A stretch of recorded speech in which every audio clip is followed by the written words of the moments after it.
नमस्कार, मैं हूं शिवानी और आप देख रहे हैं P24 न्यूज। बिहार की राजनीति में एक नया नाम उभरा है, प्रशांत किशोर का। इस नाम की चर्चा 2025 के विधानसभा चुनाव को लेकर भी है। जन स्वराज पार्टी के संस्थापक प्रशांत किशोर यानी कि पीके की क्या भूमिका रहने वाली है, आज इस पर बिहार की राजनीति पर गहरी पकड़ रखने वाले वरिष्ठ पत्रकार रविशंकर कुमार पटना से हमारे साथ जुड़ चुके हैं। तो रवि जी, अगर मैं प्रशांत किशोर की बात करूं तो इस बार के चुनाव में कितने खास साबित होने वाले हैं और किसे सबसे ज्यादा नुकसान पहुंचाएंगे? देखिए, प्रशांत किशोर की अगर बात करेंगे तो इस बार के चुनाव में जी। उनका काफी महत्ता है, क्योंकि देखिए वो बिहार के उन चीजों वैसे नब्ज पे वो हाथ डाल रहे हैं जिसकी जरूरत है बिहार को। चाहे वो पलायन का मुद्दा हो, बेरोजगारी का मामला हो, शिक्षा की व्यवस्था हो, इन चीजों से बिहार में लोग जो है ना काफी त्रस्त है, खास करके उसमें पलायन और बेरोजगारी।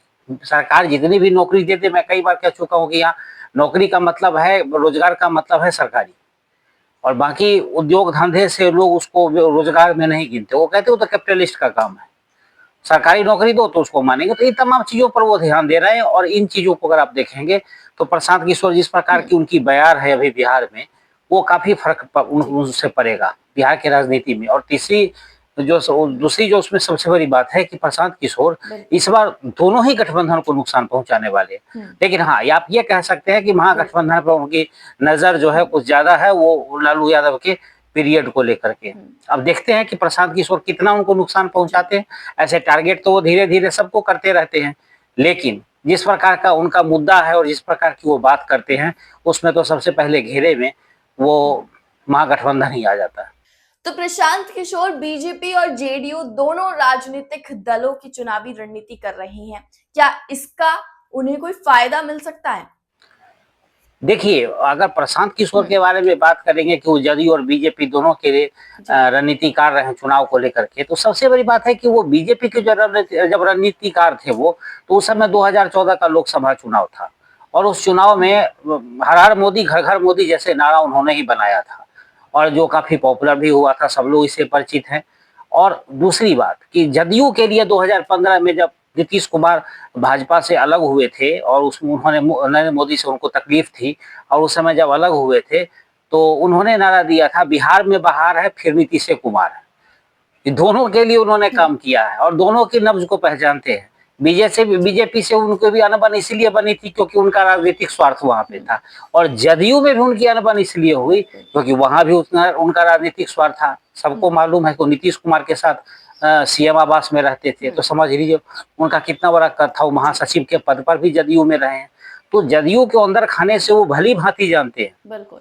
इसीलिए वो जदयू को उसका उनको फायदा मिलेगा, इसीलिए वो कहते भी है कि इस बार हम राजनीतिक रूप से नीतीश कुमार का जो है वो श्राद्ध कर देंगे।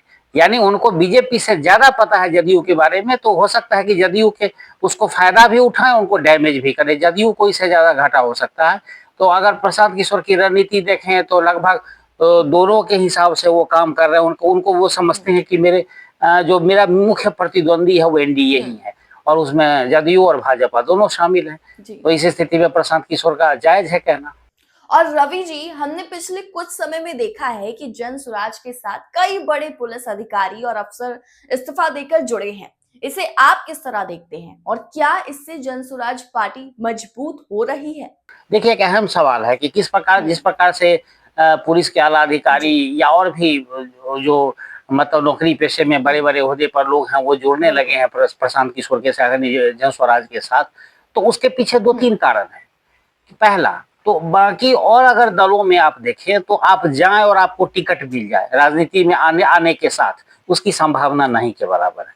वो इक्का दुक्का लोग होते हैं जो बहुत बड़े ओहदे से आते हैं और उनको टिकट मिल जाता है और आसानी से चुनाव लड़ लेते हैं। उसमें जीत हार तो खैर जनता के ऊपर निर्भर करती है। जन स्वराज में लोग अपना मौका देख रहे हैं, और ऐसे अधिकारी ज्यादा है जो रिटायरमेंट के करीब थे, तो उनको लगता है कि चलो वीआरए से लेकर के एक बार राजनीति में भी मौका आजमा लिया जाए। ये सब आप देखेंगे तो मॉडल जो प्रशांत किशोर का है ना, बिल्कुल दिल्ली वाली है।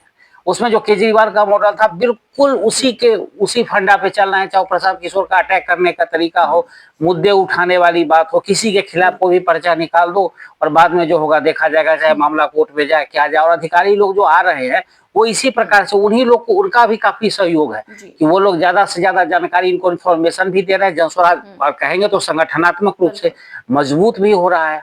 और दूसरी बात कि उनको ये लगता है कि जो जनाधार भी है, लोगों को लगता है कि अच्छा ये बड़े लोग हैं, ये बड़ा नाम है बिहार में इन चीजों का। अब बाकी देश में भी ये चलता है कि लोग को लगता है कि अच्छा ये फलाना नाम इससे जुड़ा है। तो प्रशांत किशोर का संगठन भी मजबूत हुआ है, उसका उनको फायदा भी मिलेगा और कहीं कहीं इसका नुकसान भी है। अभी प्रशांत किशोर देखिए थर्ड फ्रंट पर है, लेकिन क्या चुनाव से ठीक पहले या फिर चुनाव के बाद किसी के साथ प्रशांत किशोर जा सकते हैं? मेरे कहने का मतलब ये है कि क्या किसी गठबंधन का हिस्सा प्रशांत किशोर बन सकते हैं? आपको क्या लगता है?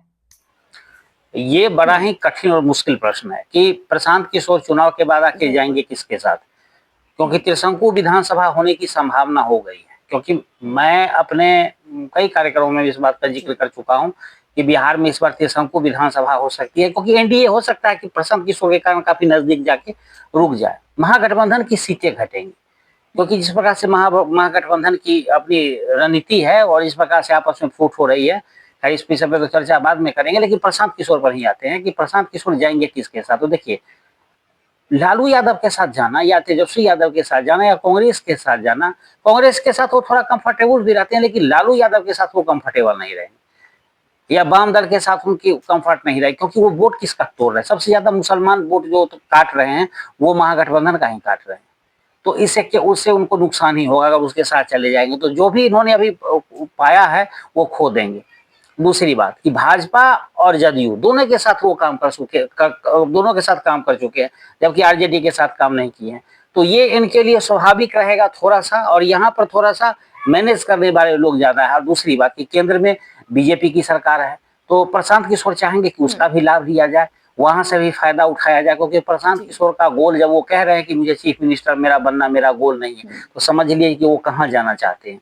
तो यानी केंद्र की ओर उनका इशारा है। तो उस स्थिति में प्रशांत किशोर चाहेंगे कि हर हाल में अगर त्रिशंकु विधानसभा बिहार में होती है तो प्रशांत किशोर की नजर होगी कि महागठबंधन के बजाय वो एनडीए गठबंधन के साथ आना पसंद करेंगे।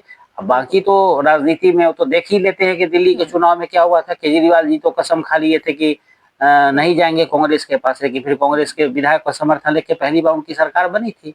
तो अब क्या हो सकता है तो नहीं, लेकिन ज्यादा जो संभावना है, जो मुझे लगता है कि 100% में से लगभग 90% जो संभावना आप माने, मैं इतना तक दावा कर सकता हूँ, वो ये जदयू और बीजेपी के साथ जाएंगे। और हो सकता है कि जदयू का सीट बहुत कम है तो बीजेपी और प्रशांत किशोर मिलकर सरकार बना, ये भी बिहार में हो सकता है।